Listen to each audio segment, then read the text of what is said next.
भारत आणि पाकिस्तान अशा दोन भागात विभाजन का झालं तेव्हा असं सांगितलं जातं की धर्म आमच्या अस्तित्वाच्या केंद्रस्थानी आहे. आम्ही मुसलमान आहोत, तुम्ही हिंदू आहात, आपण एकत्र राहू शकत नाही आणि म्हणूनच फाळणी झाली. पण हा प्रयोग खरंच यशस्वी ठरला का? नाही, कारण तुम्ही राष्ट्राच्या केंद्रस्थानी सगळ्यात महत्त्वाची गोष्ट ठेवली नाही, तर त्याहून कमी महत्त्वाची गोष्ट ठेवली. म्हणूनच पाकिस्तानचं पुन्हा विभाजन झालं. पश्चिम पाकिस्तान बंगाली भाषेचा सन्मान करायला तयार नव्हता आणि त्यातूनच पुढचं विभाजन घडलं. यांसारखेच पायाभूत आधार अनेक देशांचे आहेत आणि ते कधीही यशस्वी होत नाही. मग युद्ध होतात.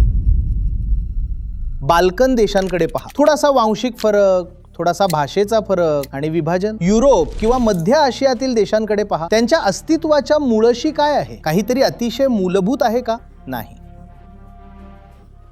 भारत असं म्हणत नाही की तू एका विशिष्ट रंगाचा आहेस म्हणून तू भारतीय आहेस. भारत असंही म्हणत नाही की तुझा इतिहास असा आहे म्हणून तू भारतीय आहेस.